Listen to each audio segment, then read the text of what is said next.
Welcome back to Movies TV Mad. Of course, you can follow me on Twitter at Movies TV Mad, and welcome to Thursday's edition of the DCEU Daily. Please, everyone, if you like me and you like this channel and you like what I do here, please, when you see the video, come up, press like. Again, if you like me and you like my channel and you want me to keep going, please make some comments.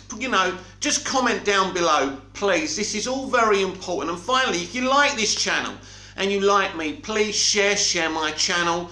Share the channel on Twitter and all other socials as well. If you like me, that is, and you want me to continue and you want this channel to basically evolve and get bigger. If you don't like me and you think I'm scum or you just think I'm a bad YouTuber, then don't bother. Move along, it's fine. We can still be friends. So, I finally know who is going to be the Batman in the Batgirl movie. Drum rolls, please. Is it Christian Bale? Is it George Clooney? Is it Michael Keaton? Or is it Ben Affleck? I can shockingly, stunningly tell you that it's George Clooney. Ah, got ya. Of course it's not fucking George Clooney. You were about to lose your shit, weren't you? No, I can officially reveal that Michael Keaton will be Batman in the Batgirl movie. And some of you will be saying, how is this even possible? We know that J.K. Simmons is Commissioner Gordon in the Batgirl movie. Oh, that's what rumours will tell us. Everyone's saying that. The studio really hasn't, HBO Max hasn't really confirmed this, but according to Variety and The Hollywood Reporter, that's what's happening. So how can J.K. Simmons, who is Ben Affleck's Commissioner Gordon, still be Commissioner Gordon and assumably Leslie Grace is Batgirl's father when Batfleck isn't the Batman in this movie? Oh, of course we don't know. But let's not forget that we meet Michael Keaton's Batman in the Flashpoint movie. So when Barry goes back and fixes everything, things are going to change. The universe will be reset. They're going to reboot the universe. So there's no reason why when Barry resets it, things are going to change, obviously, some things. Will it be a dramatic change? Will it be slight changes? Who the fuck knows? So it's basically you could have a scenario where Cavill, which I did a video the other day telling you that someone told me he's been recast, but that Cavill's Superman and Ben Affleck's Superman just vanish when Barry goes back to his world and resets everything. And that Michael Keaton is now Bruce Wayne and Batman on this Earth. Now, just because Michael Keaton is involved in this universe, in this Earth 1 universe after Flashpoint, it doesn't mean that Ben Affleck can't be there too. The problem is, why would you have two Batmans on the same Earth? Of course it's viable, but I doubt it. So yes, Michael Keaton will be the Batman in the Batgirl movie. Now these kind of rumours have been coming up ever since Michael was announced to be returning in the Flash movie, that he was going to be training Batgirl, that he would be very heavily involved, that he would be some kind of Nick Fury, and it's looking like this is what they're going to do. Now, of course, I've been told this by a source.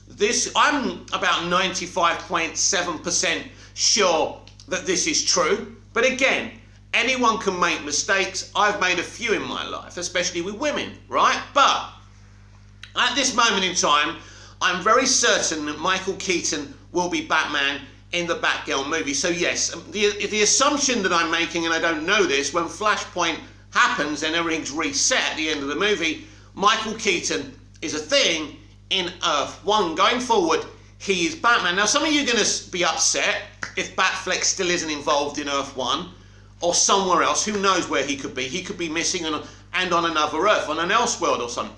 Who knows? But it's very viable that they're making these changes. They're resetting the universe. They're taking out certain actors playing certain characters and replacing them with others. This is what a Flashpoint scenario does. Now, personally, I think they'd be dumb to delete Affleck from the DCEU. Even if they say he's missing, at least there's a little small chance, you know, even however small it is, that he could still reappear. But Batfleck's very, very popular. But obviously everyone's not going to be happy with the Flash movie.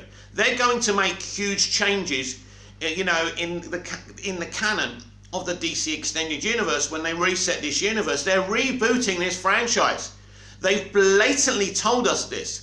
So there's no secrets or surprises. The only secret is what changes and what stays the same. That's the interesting element of all of this. You know, opening up the multiverse, giving us multiple versions of these DC characters and DC universes is fine. But obviously there's going to be controversy. There's some people that are just not going to be happy. They're going to try their best and not be too controversial with this. So I don't think there's going to be massive, massive, massive changes, but they will change things. And they are opening up this franchise to the multiverse. It will be kind of a multiversal shared DC universe. We already know that. And so we know that Ben Affleck will be in the Flash movie, and we'll see what happens to him. Well, you're asking me, why put him in the Flash movie if they're just going to replace him with Michael Keaton? Well, it's simple. When we begin, at the beginning of the Flash movie, everything has to be set up like it was set up in Man of Steel, Batman vs Superman, the first Suicide Squad, Wonder Woman. All these DCEU movies are canon, apart from Justice League, which I don't believe will be canon, at the beginning of the Flash movie. So with the exception of Ray Fisher, unless something changes, which doesn't look like it at this point, everyone will be there. You know, obviously they can just say Cyborg's off mission or something. They can do that with everyone, but they don't want to do that. They want the beginning of this film to be a celebration of what's been set up in the DCEU thus far. It's only when Barry fucks around and goes and changes the past and then creates this alternate Earth 1 where things change. And once you time travel in the fictional world, and I don't know if you can time travel in the real world, a conversation for another video and another time. But in the fantasy fictional world, when you travel in time, you change things. Marty McFly changed things in Back to the Future too, and Flashpoint is a similar scenario. So once you change something, even if you put it right, you can't completely put the jigsaw puzzle back together again. There will be sacrifices, just like in the Arrowverse Flashpoint, when Diggle's got a son instead of a daughter, or a daughter instead of a son. I can't remember. Someone can comment down below and correct me if I'm wrong. So there will be changes, and one of those changes looks like it's going to be that Michael Keaton is now there at the age of 70, 69, 70, and that's been an issue for certain fans. You know, why would you replace Batfleck with a 70-year-old Batman? Well, it's really simple. It's a really easy answer for you, actually, because it's Michael Keaton, and he's an extremely popular Batman. He's the first motion picture Batman.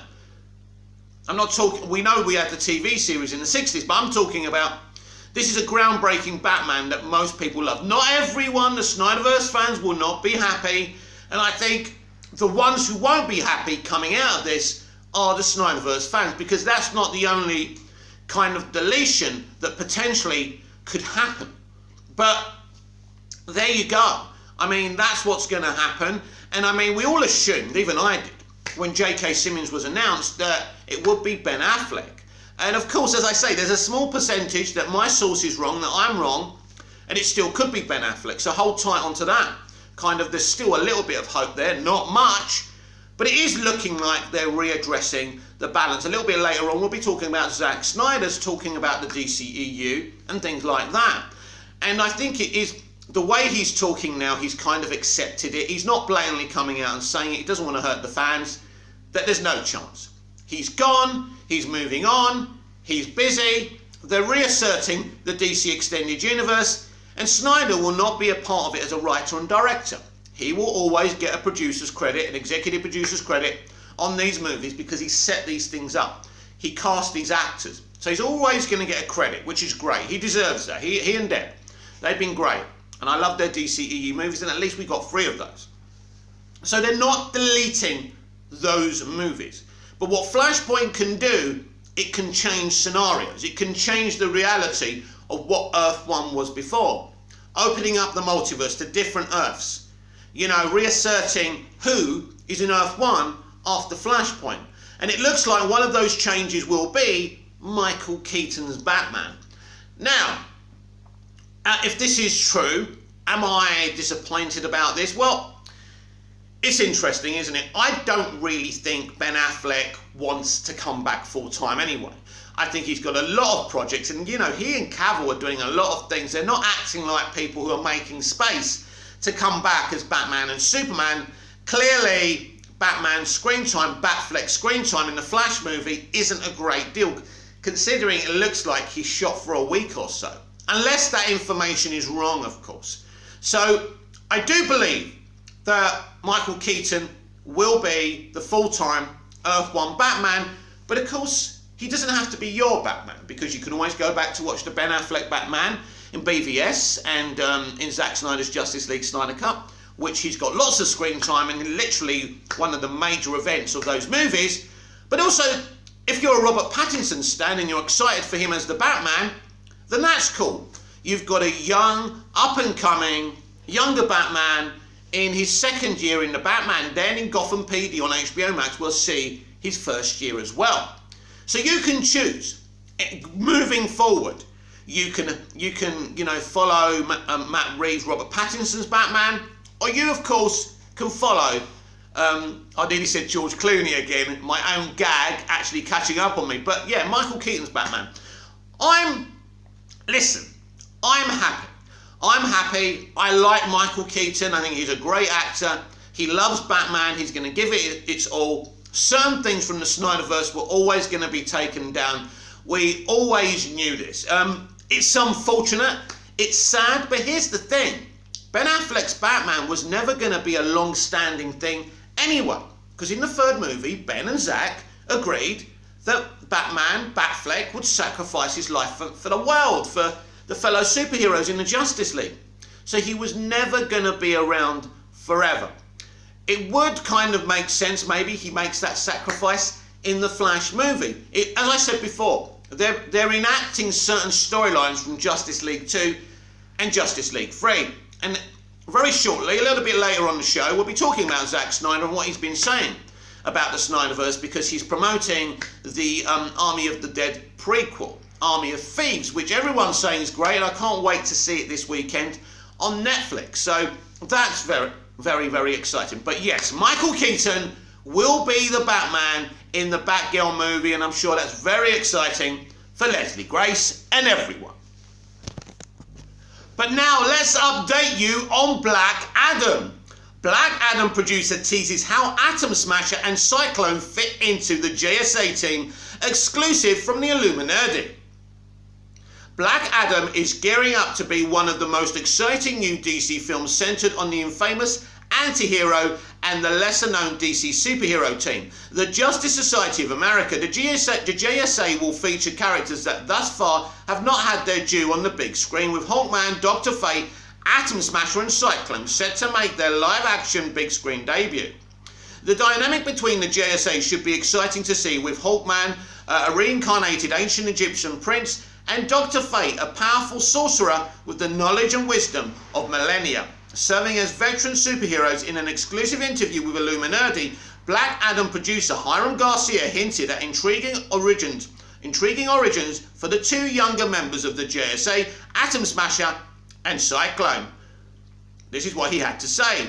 I think that's fun about both those characters. Let's say that again. I think what's fun about both these characters, and Noah and Quintessa both do a great job with it, is both those characters, even though they're the young members of the team and essentially the youth of the organization, they have complex flash pasts as well. That's the beauty. I think of all the characters we have in this film is that no one is coming from a cookie cutter past. They all have complex stories to tell that do affect their performances in terms of how those characters function. But I think both of them do a really good job while still carrying a weight of complex past. They're definitely the bright eyes in the group, and they provide the fun and the humour. Sounds really good, doesn't it? Atom Smasher could have a particularly complicated past if Black Adam pulls from the comic origins. In the comics, Atom Smasher is the godson of Al Pratt, the first hero to take on the moniker the Atom, and a founding member of the JSA. The Direct broke the news that Al Pratt will be appearing in Black Adam. Well, that's interesting, which makes sense given his connection to Albert Rothstein, aka Atom Smasher, and the JSA in the comics. Albert Rothstein would later join the JSA following in his godfather's footsteps. Interestingly, Rothstein actually inherited his metahuman ability of super strength and control of his molecular structure from his grandfather, the villain Cyclotron, in the comics. Noah is an amazing man. He's so impressive, so funny. He really brings Atom Smasher to life in a way that I think is going to be very unique to what comic book fans are used to. I think Quintessa does the same thing. What they're able to do with Cyclone, and I think Cyclone's character that not many fans are as familiar with, which is always really appealing to us because we love to introduce these characters. They have a fascinating backstory with relatives that they're attached to. Interesting, that confirms what they said just a moment ago. With experiences that they've lived to get on to, let's say that again, with experiences that they've lived to get to the point they are. So they both did an amazing job. They had amazing chemistry from the first moment they read together. Cyclo is a lesser known DC character, but with an interesting history tied to the first Red Tornado. Well, I love Red Tornado, so that's interesting. In the comics, Cyclone is the granddaughter of Abigail Mafilda, Ma Hunkel, who takes on the moniker Red Tornado to fight local criminals in her New York City neighborhood. Hunkel at one point nearly applied to be a member of the JSA, but was forced to leave due to her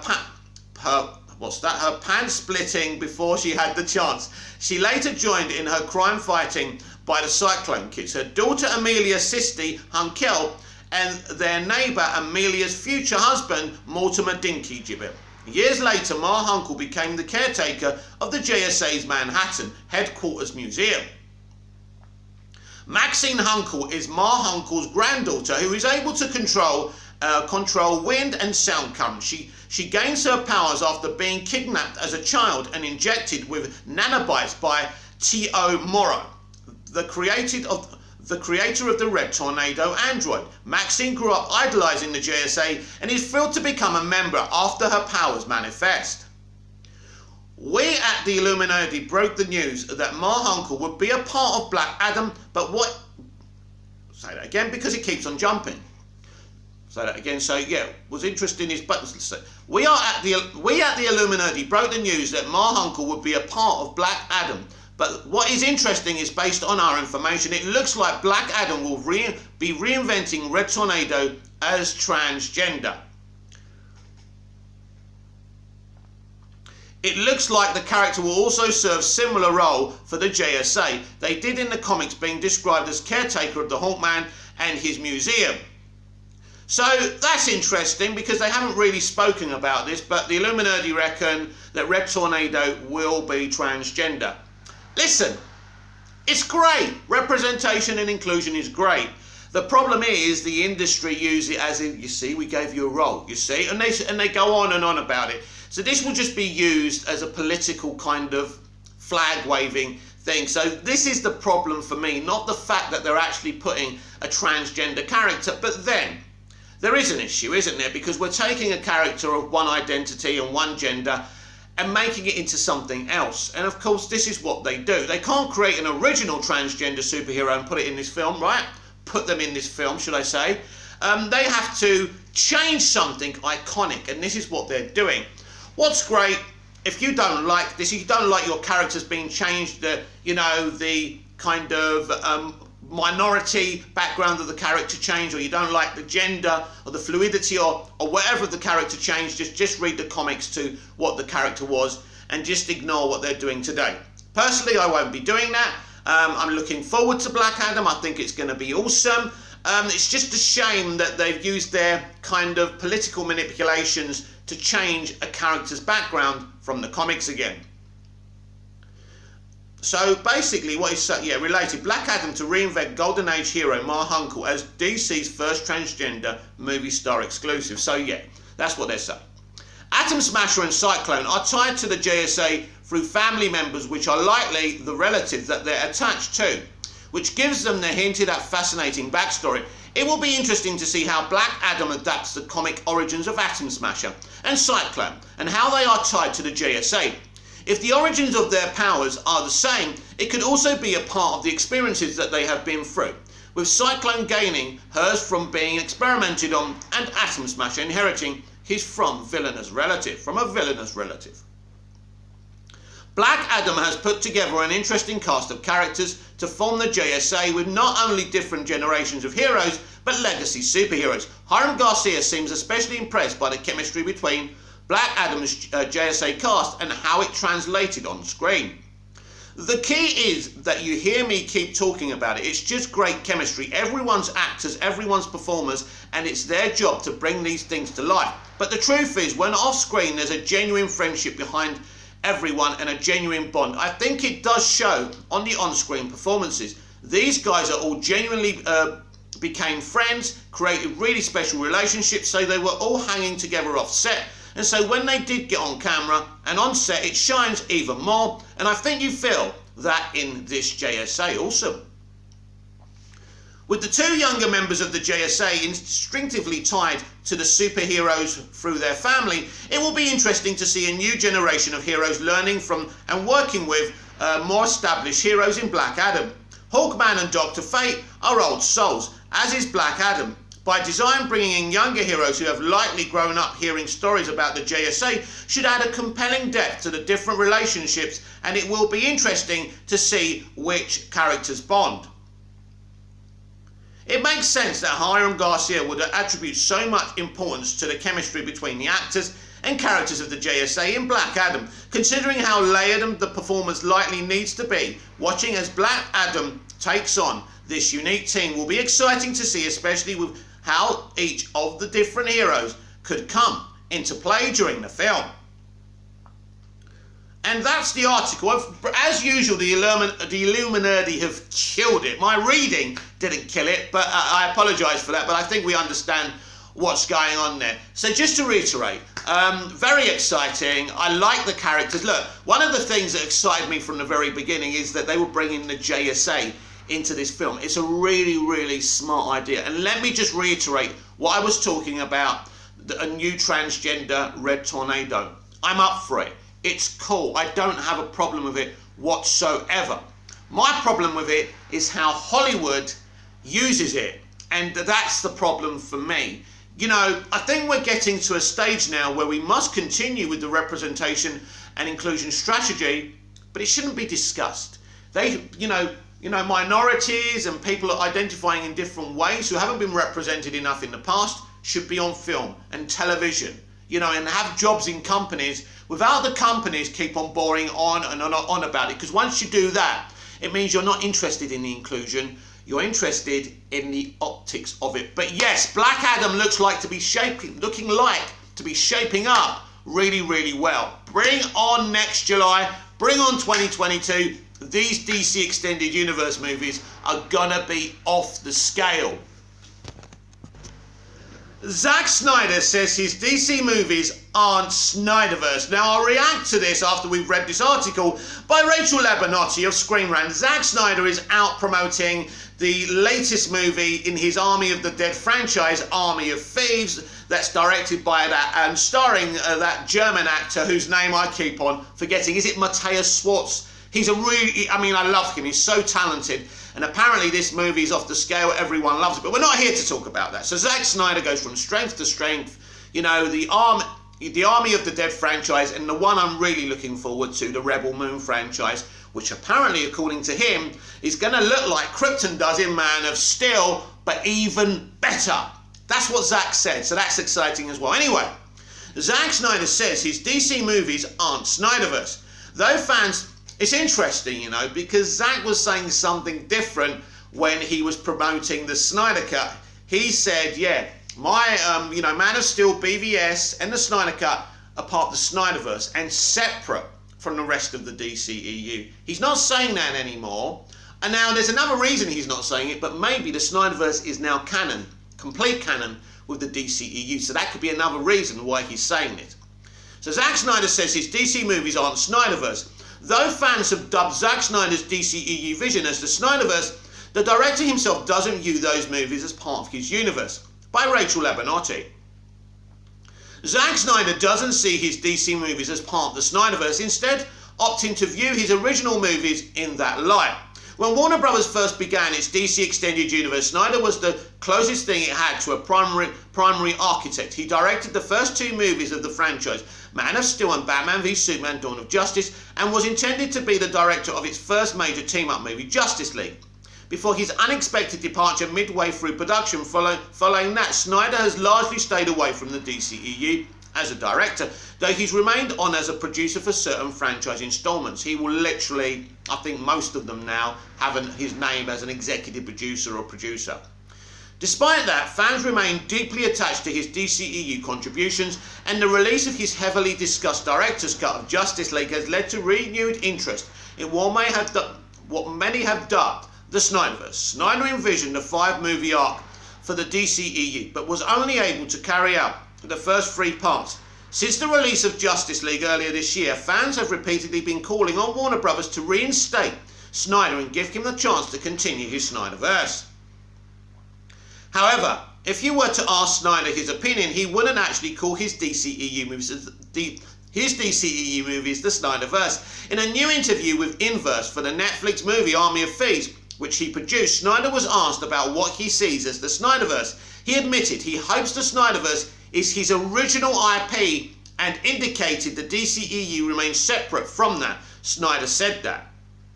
I would hope that anything Snyder version is whatever we're doing as original IP.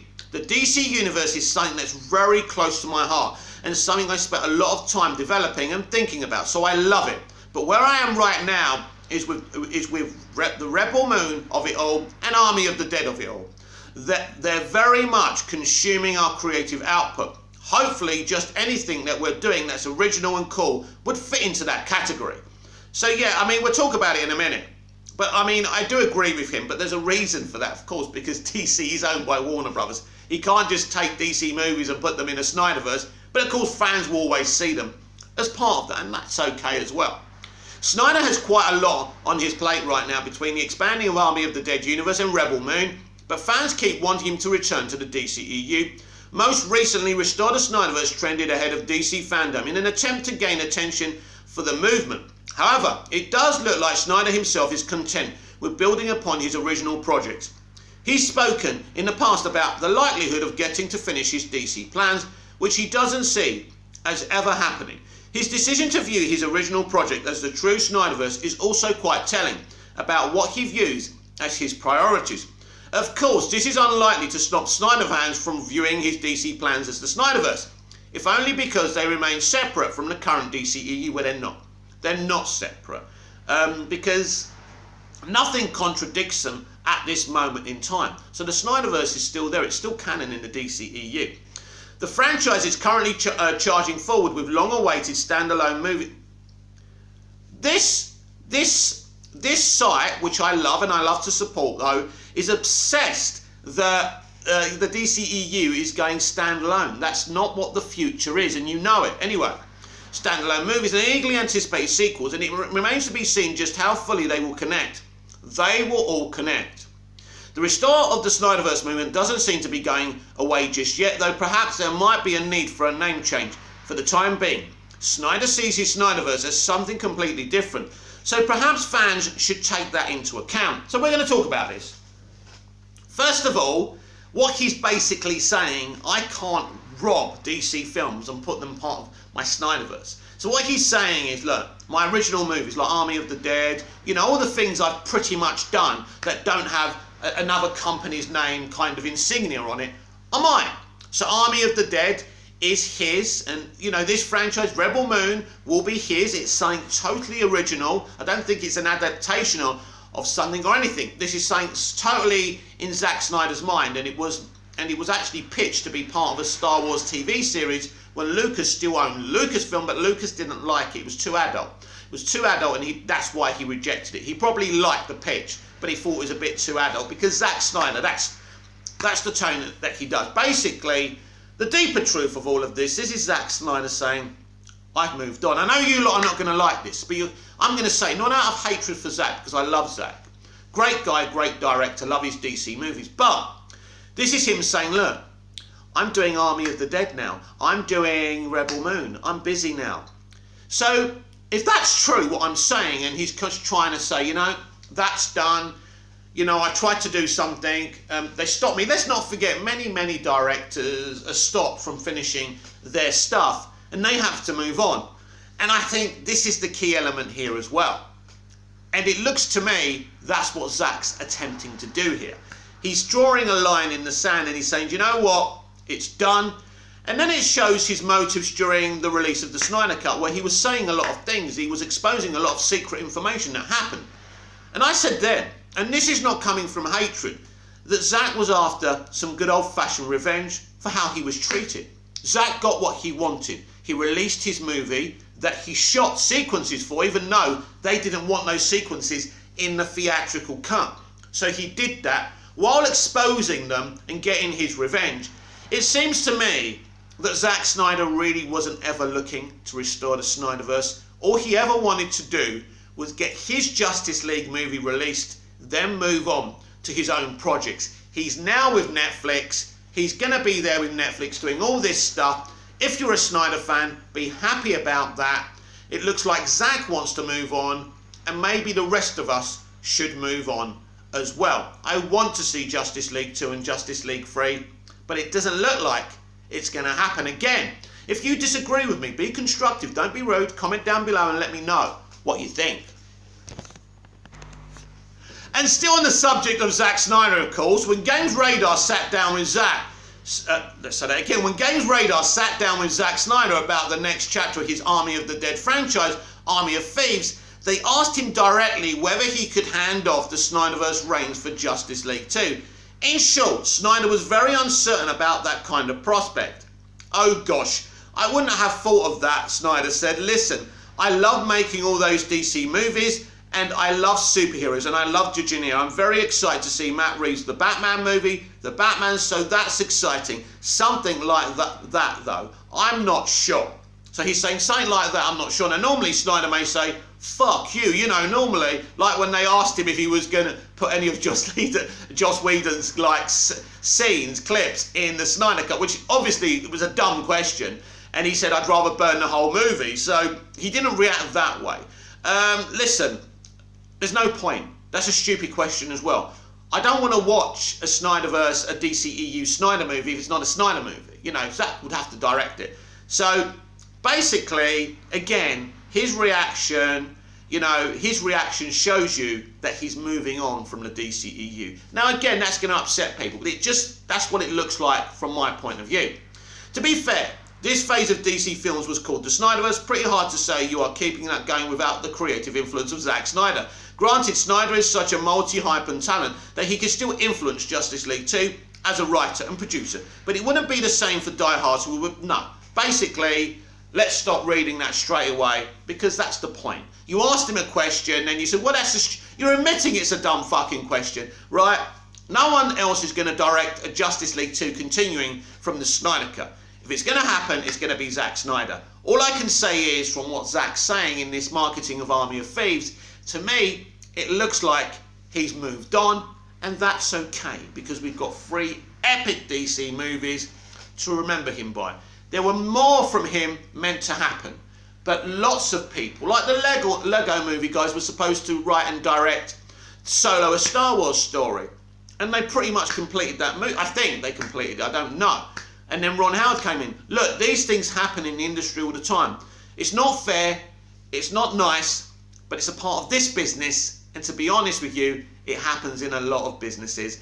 And you know what? Celebrate this, and if you love Zack, let him move on and work on what's going to be an amazing sci-fi epic, you know, a Rebel Moon franchise. And I can promise you, it's going to be epic. It could be the Star Wars we should have got in the sequel trilogy. This could destroy everything that they're attempting to do over at Disney and Lucasfilm to revive Star Wars after The Last Jedi. And I'm going to give you another piece of irony moving away from the DCEU before we finish. Isn't it ironic that everyone is loving Army of the Dead and Army of Thieves? Meanwhile, the Eternals got 65% on Rotten Tomatoes from top critics, or what we're calling them today, bottom critics, because Kevin Feige tried to Zack Snyder the MCU. Not completely. He wanted to create a portion, a film series like the Eternals, and say, look, I can do this as well. I've got an auteur. The difference is, and the problem's there again, and he was there with Snyder, that's why he split with WB, is you've got an auteur with like Chloe. Chloe's different to Zack. Chloe's quite willing to play the game. She's come out and lied and said a separate director doesn't do the stunts for the MCU. That is not true, Chloe. And she's tried to deny many things. The truth of the matter is, the portions of Eternals directed by Chloe, and you know, the concepts from Chloe are beautiful and amazing. But the cringy humour is terrible. The overstuffedness of the film, they're both, the humour and the overstuffedness of the film are down to Feige. He interfered with that film to keep the MCU train tugging, and that's the real reason why it's getting low ratings from bottom feeder critics. So ironic that Snyder was being destroyed when he was running the DCEU, because that was too soon. But now the auteur is fashionable. You know, we saw how people are loving Denis Villeneuve's Dune, and of course Matt Reeves' trailers for the Batman. The auteurs now are in fashion, and you're going to see a lot of them making definitely blockbuster and comic book movies as well. And for me, that's a good thing. But let's not forget who broke that ground, who they destroyed for us to get that far.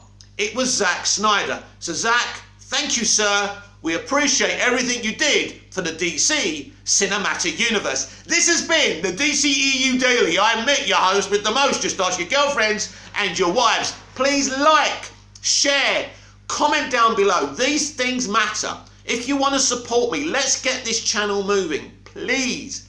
If you like the videos, if you come in for the videos, just comment and like them. If you like me, it shouldn't be a problem. Please try and support me as much as you can, and I'm here delivering the info and reading you all the information that's going on in the DCEU with Manchester United and Doctor Who. They're all coming up a little bit later on if you're interested in those things as well. So anyway, I'll be back tomorrow with even more DCEU Daily. Until then, goodbye.